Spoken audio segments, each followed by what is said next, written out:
बिन Khalil academy में खुशामदीद।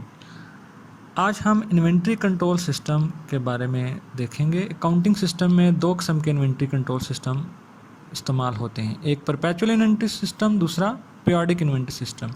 इन दोनों की मज़ीद डिटेल हम स्टेप बाय स्टेप देखेंगे कि पहले स्टेप में perpetual inventory system sales revenue and cost of goods sold recorded simultaneously when a sale is made.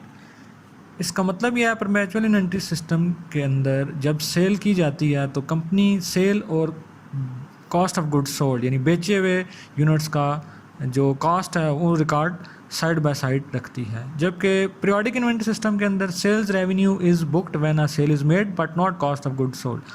Cell के दौरान जो सेल है उसका रिकॉर्ड तो रखा जाता है, सेल हुए बिके हुए यूनिट का रिकॉर्ड, लेकिन उसकी जो कॉस्ट है उसका रिकॉर्ड नहीं रखा जाता।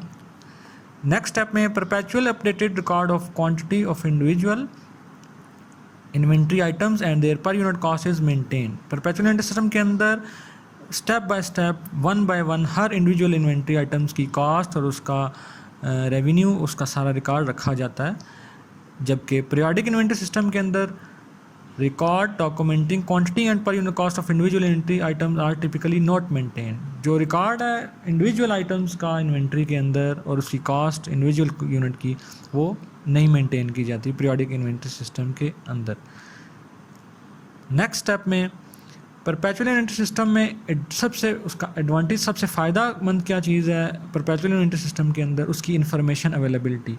इंफॉर्मेशन रेडीली अवेलेबल होती है अपडेटेड रेवेन्यू और कॉस्ट ऑफ गुड्स सोल्ड से रिलेटेड परपेचुअल इन्वेंट्री सिस्टम के अंदर। जबकि इसका डिसएडवांटेज इसकी हाई कॉस्ट है। इसकी कॉस्ट हाई हो जाती है क्योंकि बार बार हर ट्रांजेक्शन के बाद जब इसकी डिटेल्स रिकॉर्ड की जाती हैं रेवेन्यू और कॉस्ट की तो ये कॉस्टली हो जाता है। बट ये जो डिसएडवांटेज है हाई कॉस्ट का ये ग्रेजुअली फेडिंग अवे, यानी कि इसका जो इफ़ेक्ट है वो आहिस्ता आहिस्ता इस सिस्टम के अंदर लो होता जाता है कॉस्ट पे। तो पीरियोडिक इन्वेंट्री सिस्टम की अगर हम बात करें तो उसमें पीरियड एंडिंग पे इन्वेंट्री जो है डिटरमिन की जाती है with physical count, then cost of goods sold is computed. यानी कि आखिर में काउंट करके देखा जाता है कि हमारे पास यूनिट कितने बचे हैं पीरियोडिक सिस्टम के अंदर और उनकी पर यूनिट कॉस्ट कितनी है, फिजिकल काउंट के ज़रिए ये देखा जाता है पीरियोडिक इन्वेंट्री सिस्टम के अंदर, और वो भी पीरियड के एंड पे, नॉट साइड बाय साइड। तो नेक्स्ट इसका जो एडवांटेज है पीरियोडिक इन्वेंट्री सिस्टम का वो लो कॉस्ट, इसकी कॉस्ट लो है क्योंकि एक ही दफ़ा एंड पे देखा जाता है इसका मज़ीद record cost of goods sold का एक ही दफ़ा। जबकि इसका डिसएडवांटेज ये है कि इसके अंदर रेडीली अवेलेबल इन्फॉर्मेशन नहीं होती। जब पीरियड के दौरान अगर चेक करना चाहे इंसान या कंपनी को ज़रूरत पड़े डेटा चेक करने की तो वो पीरियड के दौरान नहीं चेक कर सकते। इसके बाद अब हम देखेंगे किन कंपनीज़ के अंदर ये दोनों सिस्टम यूज़ होते हैं, किस किस वजह से, किन एक्सपर्टीज़ हों तो परपेचुअल इन्वेंट्री सिस्टम यूज़ होता है और कौन सी एक्सपर्टीज़ और कौन सी कंपनीज़ की क्वालिटीज़ हैं जहाँ पे पीरियोडिक इन्वेंट्री सिस्टम यूज़ होता है। इसको अब हम further one by one step by step देखेंगे। फर्स्ट स्टेप में देखेंगे परपेचुअल इन्वेंट्री सिस्टम किन कंपनीज़ के अंदर, large company with professional management, जहाँ पे मैनेजमेंट प्रोफेशनल है वहाँ पे यूज़ होता है, जहाँ पे बड़ी कंपनीज़ हैं।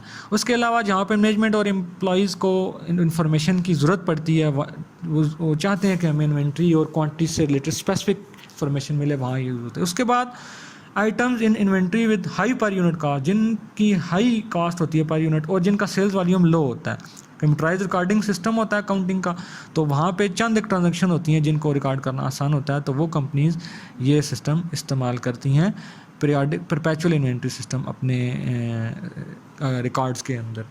जबकि लास्ट पॉइंट इसका ये है परपेचुअल इन्वेंट्री सिस्टम का कि merchandise should stored at the multiple location और warehouse separate from sale side. जहाँ पे सेल साइड से वेयर हाउस सेपरेट है और जहाँ मल्टीपल लोकेशंस पे इन्वेंट्री स्टोर्स हैं वहाँ पे परपेचुअल इन्वेंट्री सिस्टम यूज़ होता है उन कंपनीज़ के अंदर।